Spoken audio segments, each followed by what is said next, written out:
Welcome back to Grow Your Impact, Income, and Influence, the number one show helping you reach millions. Millions in your bank account, millions of people online. Whatever your dream is, we are here to help you support that dream. Today, I have a really special guest for you. We are going to talk about the impact side of impact, income, and influence, on how you impact yourself. We're going to be talking about meditation, deepening your practice, where to start if you don't know where to start. I have an expert who has uncovered what he says is something all of his clients come to him and say that it has really made a difference in their meditation practice. He used to be a tennis pro. He wrote a book, Tennis and the Art of Zen, Tennis Zen. I'm getting that wrong. He's going to correct me. Zen and the Art of Tennis? No. The titles of my book are The Magic of the Soul and Meditation, the Simple and Practical Way. I was saying earlier that Zen tennis is a practice that a meditation practice I created when I was a tennis pro to help people to be in a meditative state, or in the zone, as we call it in sports, while they're playing the sport. Well, that's where it started. But since then, like you mentioned, you have The Magic of the Soul, which is your newer book. And you've been helping people, you've been coaching them for over 20 years on meditation. So like you stated, this started kind of with tennis, but evolved into something much bigger. So tell me kind of some of the things that you learned and how you grew from being a tennis pro to where you are today.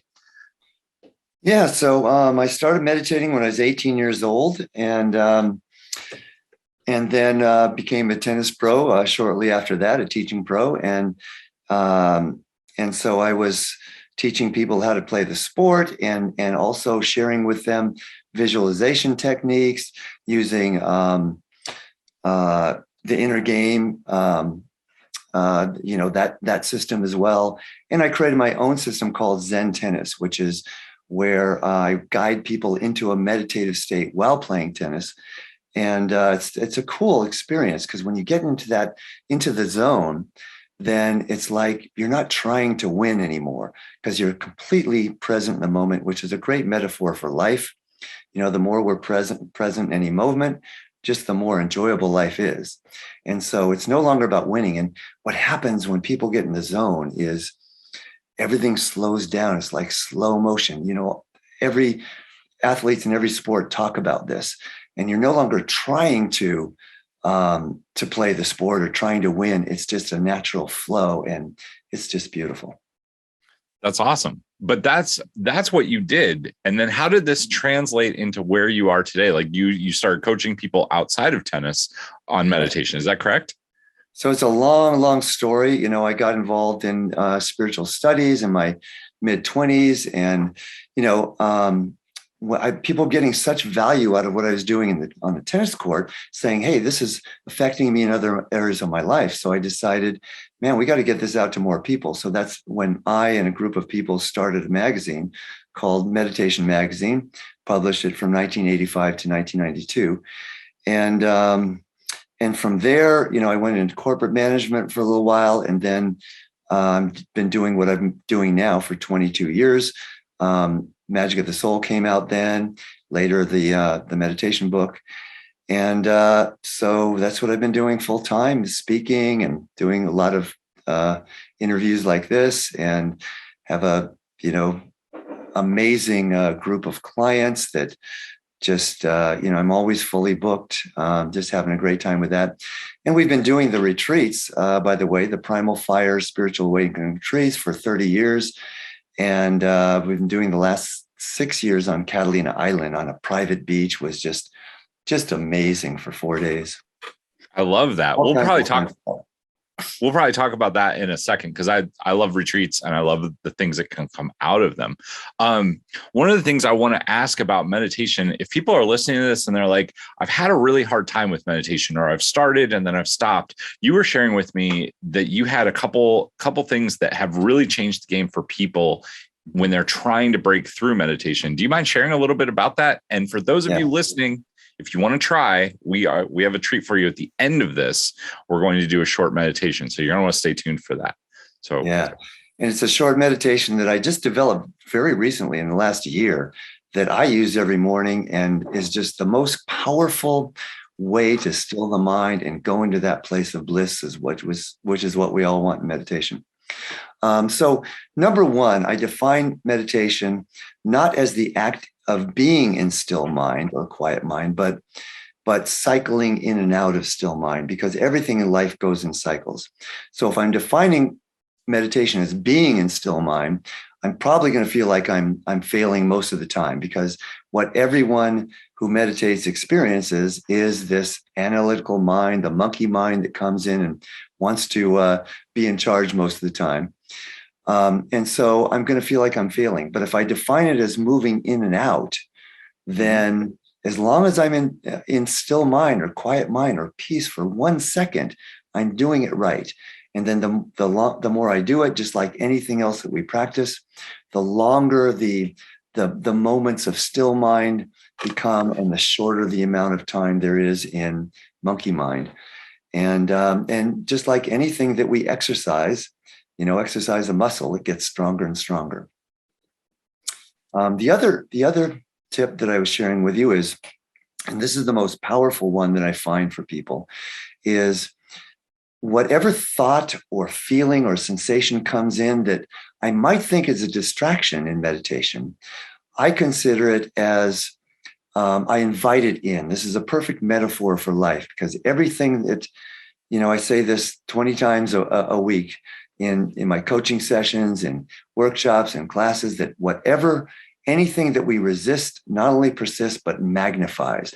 Whatever we embrace becomes our ally, our teacher, and our healer. So as soon as I invite in a thought, then it becomes part of the meditation, and it dissolves quite quickly.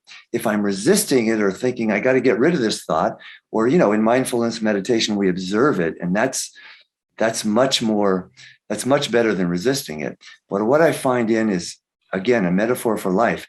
We invite things in, and then they become our ally and our teacher. So let's talk a little bit about that, because I think when I've tried meditation, I will sit there and I try to observe my thoughts. I usually do okay for a while, and then one of them pops out and I end up like going down a rabbit hole and thinking about something and fixating on it. I would say that would be inviting it in, but it doesn't go away for me. Correct my thought process on that. How should I be thinking about that? Well, when we do the meditation at the end, which isn't specifically about this, but I'll bring that little reminder in and just actually see how you experience it. So let me see. So when I would say that, when I go off on a tangent, right, or go down a rabbit hole, then, sometimes, and the more I practice it again, the more I'm exercising that muscle, the quicker I will recognize, because what happens when I'm down a rabbit hole is I'm now unconscious about the fact that I'm down a rabbit hole, right? So the more I practice meditation, the quicker I can spot that and invite it in to be part of the peace and the bliss and the love that I'm experiencing. And I guess I would say that it really is, that's why it's such a powerful metaphor for life, is the better I get at meditation, the more conscious I am during the meditative process. As a metaphor for life, the more conscious I can be on a hour-to-hour, minute-to-minute basis in my daily living. And that's the point of meditation, by the way, is not to just feel peace, for the 15, 20 minutes, however long I'm meditating, but for that to be I like to meditate in the morning. I think most people get more out of it that way, because now you're setting the tone for the day. And it's really to then maintain that state of peace, throughout the day until my next meditation, right? So talk to me a little bit about that. That's the other question that I think a lot of people say, well, I'd love to meditate. I'd love a little bit more peace in my life. I'd love to feel a little bit more grounded. What are some of the outcomes that you see people having? Because I think it's interesting that the tennis piece, because that's a very active piece, right? The visualization, you're trying to get into a peak state through meditation. So if you wouldn't mind talking about that a little bit, what are some of the outcomes that you see your clients get, and why should people practice meditation In the morning, I like that for sure. Because if you're doing it in the morning, you're setting up your whole day. How has this created some change, and what are the big changes that you see? I'm glad you said that. And it inspires me to say this before I completely answer that question is one of the things I offer to people is if you don't meditate at all, this is the simplest way to start. 3 minutes a day, and just simply sit down and visualize your day how you want it to go, right? That's a more active meditation as opposed to receptive meditation where we're just going into bliss. And it's easier to start out with some kind of focus, right? And so what we're doing then is visualizing the day, focusing on what we want to accomplish, and more importantly, how do I want to accomplish it? What kind of spirit, what kind of energy, what qualities, with peace, with love, with creativity, with vibrancy, whatever it might be, and visualize that happening through the day. So if you're already meditating, as I do for 20, 30 minutes a day, then I say that the most powerful part of my meditation is when I just go into bliss. The most important part of my meditation is when I simply visualize my day. And for these days, when I meditated this morning, I'm going to have fun with my client this morning. I'm going to have fun doing this podcast today. It's really just about having fun all day, right? So to answer your question, very first, this takes me back to the very first interview I had, probably, that must have been almost 40 years ago. And I was interviewed about meditation, and I was asked the same question: what do you get out of meditation? And what came to me instantly is, it's easier to tell what I don't get when I don't meditate. Because if I, back then, now I meditate, at least 5 days a week, hardly ever miss. But I might have gone a month or two without meditating back in my 20s. And what I would notice is, I don't feel as peaceful. I don't feel as grounded. I feel more reactive. And so what came to me is that perhaps meditation is the act of remembering who I really am, remembering the truth about me, remembering that is my true and natural state, is peace and love and light and all these positive qualities. I love that. I think I guess I would say I do a more active meditation. I spend like between 5 and 10 minutes in the morning, and I do kind of what you're talking about. I visualize my goals for the year, where I want to be, and then I go through my day the same way. I try to set a positive intention for the day. And I think the days that I miss that are the days that, and I don't miss very often, but when I do, I definitely notice that things do not go. I don't know that they would say they're problematic. They're probably just not as smooth. And I love the idea of getting back to who you are. Like when I share what I do with people around like goals and visualization, right? Like, where do I want to be in a year? Like, that's a goal. It is like the best version of myself, because that's like the goal that I've spent a lot of conscious time and energy planning and mapping and thinking about. So it's interesting. My question around that is, if you're meditating in a more passive state and not doing it actively, what do you think, I'm just trying to put this into contextual form for the people that are skeptical of it. What do you think? How does that manifest? Like, what things will manifest in their life? How does it feel maybe when you're leaving it? Maybe that's a good. It's a great question. And this might get kind of abstract, because when we go into that, that bliss, that place of just pure non-thinking, which isn't for very long in my meditation, quite frankly. It might be sometimes for 30 seconds, right? That's a long time to not have a thought for a human being. In The Magic of the Soul, I say, why is it the most difficult thing for a human being to do is nothing, right? But when I go into that state, and I've very few times in my life gone maybe 3 minutes without a thought. And that's when, the Eastern philosophy and religion talk about samadhi, where we're just in pure bliss, right? And so what happens in those moments, and there's all kinds of research on this, right? How it affects health, it affects productivity, affects our ability to learn. all these positive things that comes out of meditation. But most of all, it's ecstasy. I would describe it as when I just go into pure bliss and I no longer have a thought. And that one of the ways I describe it in The Magic of the Soul. I wonder if I could find that passage really quick just to read it to you, but I'll just do it off the top of my head.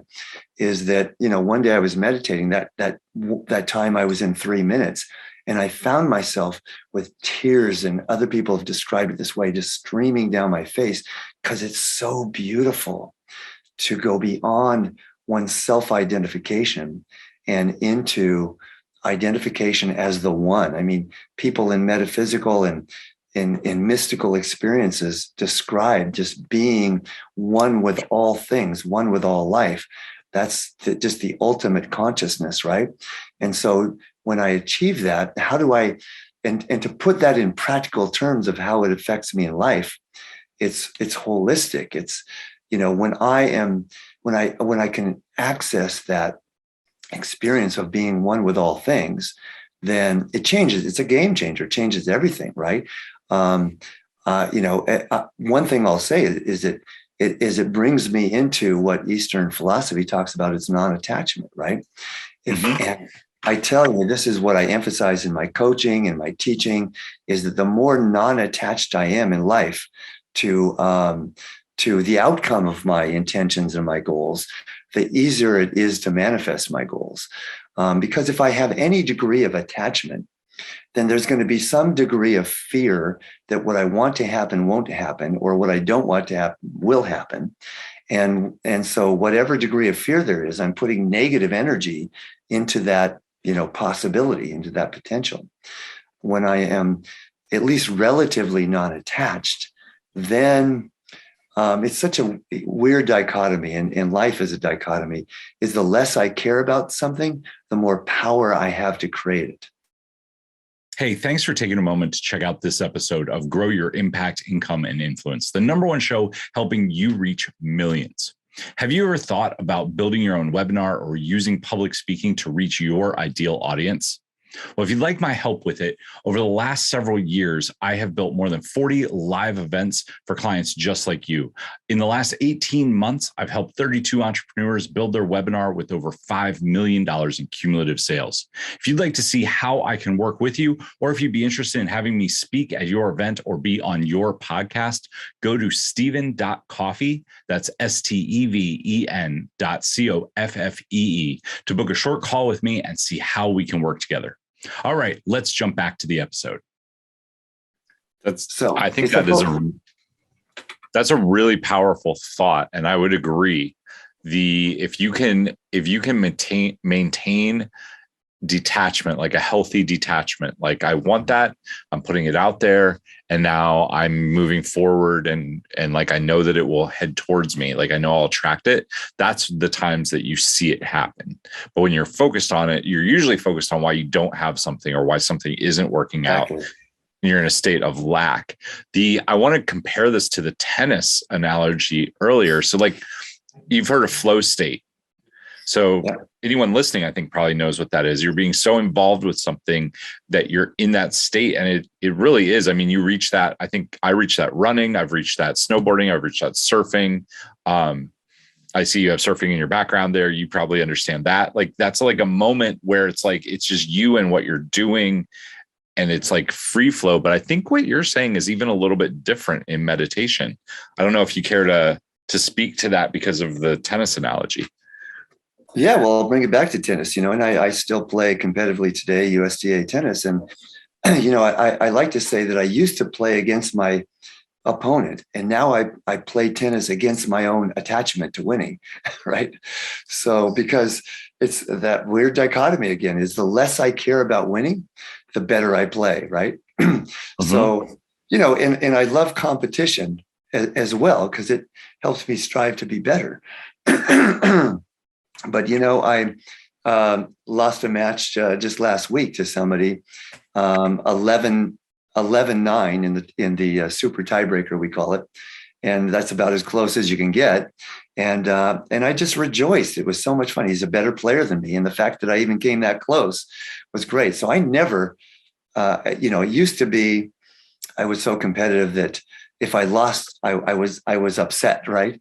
And nowadays, not at all. I mean, I interviewed Swami Satchidananda for Meditation Magazine. And I don't even think he knew I was a tennis player, or maybe intuited, but he used a little analogy and he said, if you're playing tennis and you lose, then you get to experience the joy of the reflection of the other person's, joy in winning. And so I feel that now. It's like when the other person wins, I get to celebrate for them, right? So, but when I'm in that flow in tennis, as I said before, when I was teaching, and it was so much fun because I would be, teaching people the mechanics of playing tennis. But as soon as we get into that zone, I didn't have to say a word because now we're in the flow together, and we're no longer competing against each other. We're now supporting each other in just being in the most magical experience we can have in this moment. Does that answer your question?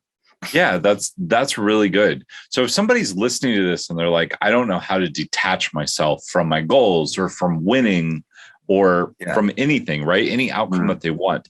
Do you have a suggestion for them, or do you have some tips? Because I've heard people say this before, and I don't know how I do it. I just know that I set the intention. I just say, like, I'm going to go about my day. This is my clear intention, and I'm releasing that, and I'm not going to fixate on it. I'm just going to go about, and I try to be in as much flow state as possible. But I hear people struggle with detachment a lot. So do you have a few tips or maybe a method to let it go? Yeah. And first off, I call it non-attachment, not detachment, because detachment feels more like I'm not of this world, right?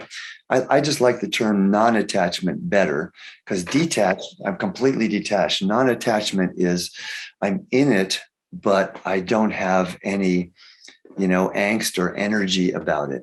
So it's a practice. And just like anything else, it's not about being perfect. If we're in human form, I don't think anyone is non-attached 100% of the time. But as I say in The Magic of the Soul, the most powerful consciousness for manifestation is being really clear what we want, speaking our intention into the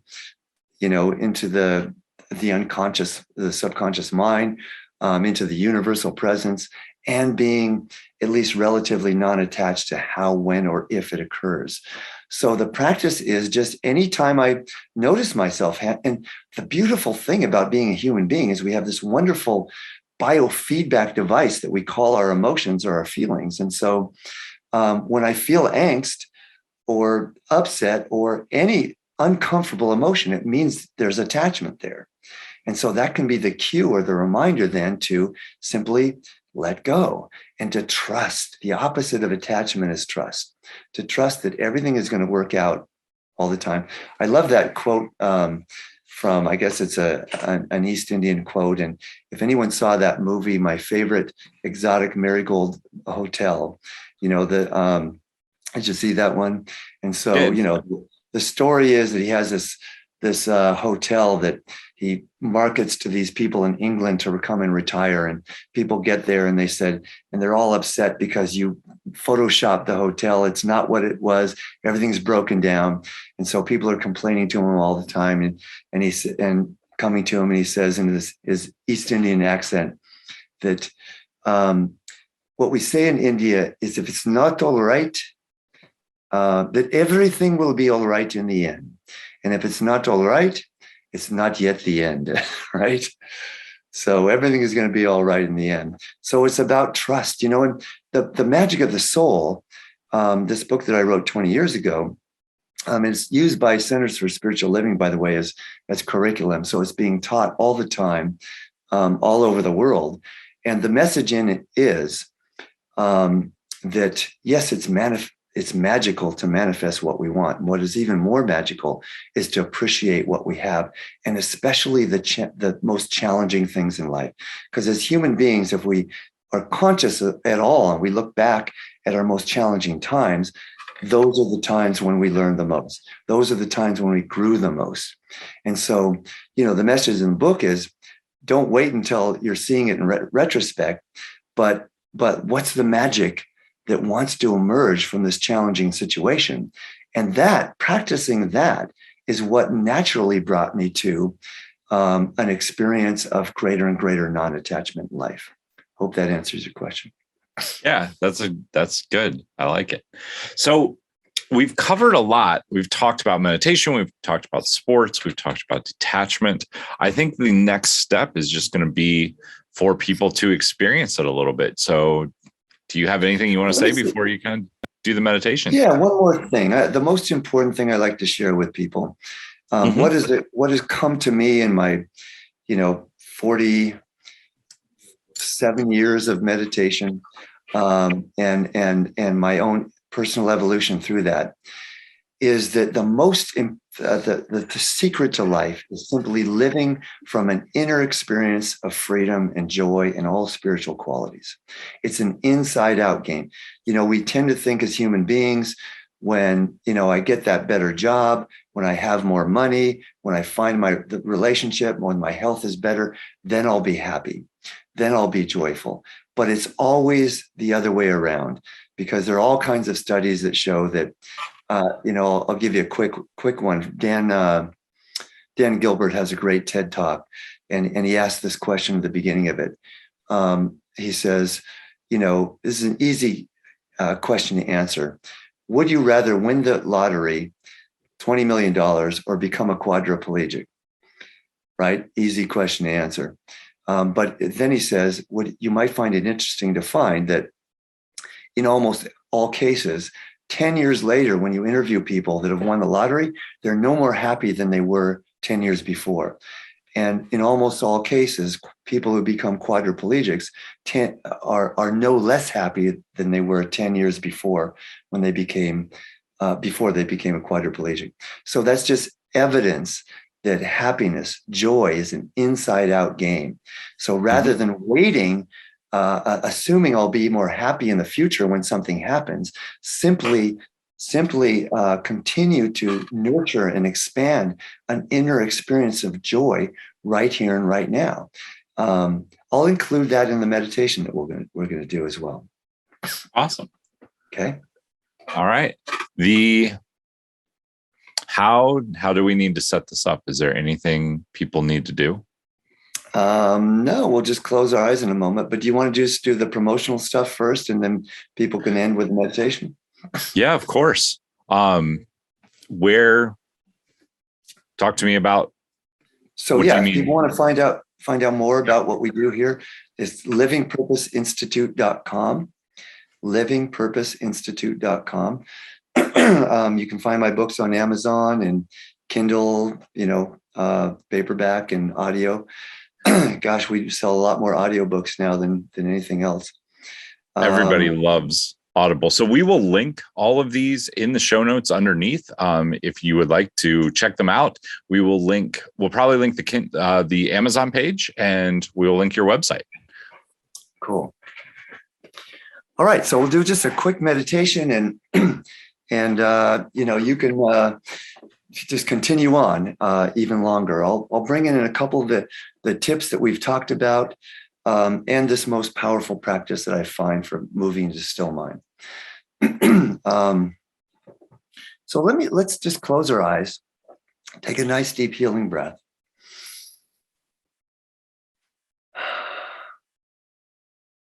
And just continue to breathe deeply for a couple moments. We're going to just start with that. Can you simply feel joy right now? Can you simply feel peace right now? Can you simply feel unconditional love right now? And here's a way to invite that in.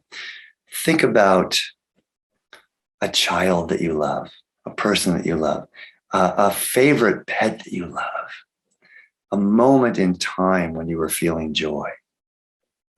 And you've just done it. You feel joyful right now. So can you feel joy right now? Can you feel joy right now, in the next moment, in the next moment? And that's the practice, just to continue this not only in meditation, but in daily life. So I'll bring in this most powerful technique. And this is using both auditory, visual, and kinesthetic experience. So begin by just imagining and visualizing the most intense crystal white light that you can imagine.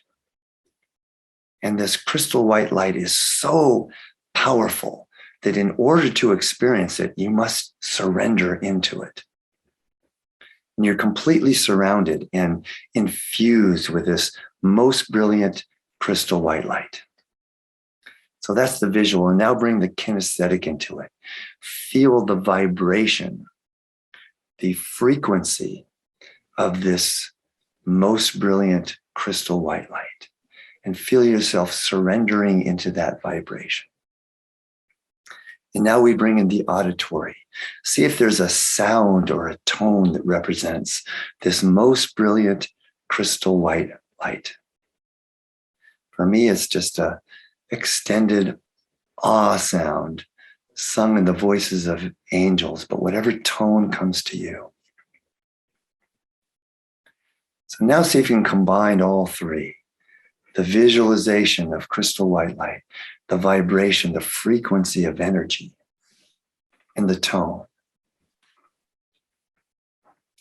And now just allow this experience to pull you in so that you're no longer trying to visualize or hear or feel, but just let the experience of crystal white light, of pure spirit energy, pull you in so that you're no longer meditating, but crystal white light or pure spirit energy is meditating you. Just surrender. Just turn it over to spirit.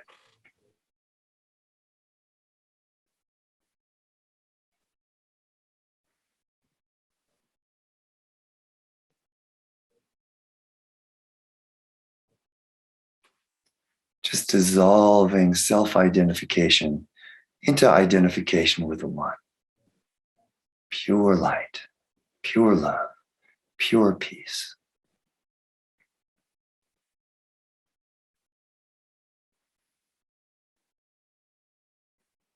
And if you notice any thoughts, feelings, sensations, sounds coming into your experience, simply invite them in, assuming that this thought is coming forward because it wants to experience this pure bliss, pure peace, pure crystal white light. Invite it in to meditate with you. See if it just easily and effortlessly dissolves into the peace.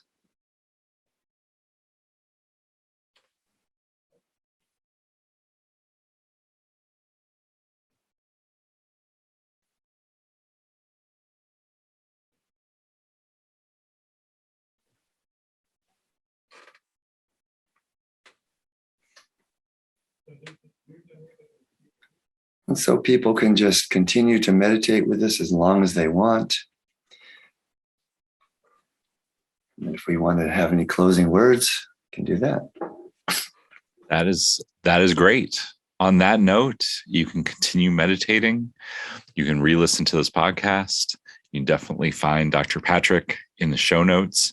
If you enjoyed this, I highly recommend checking out his website and his book. And until next time, take action, change lives, and make money. We'll see you soon.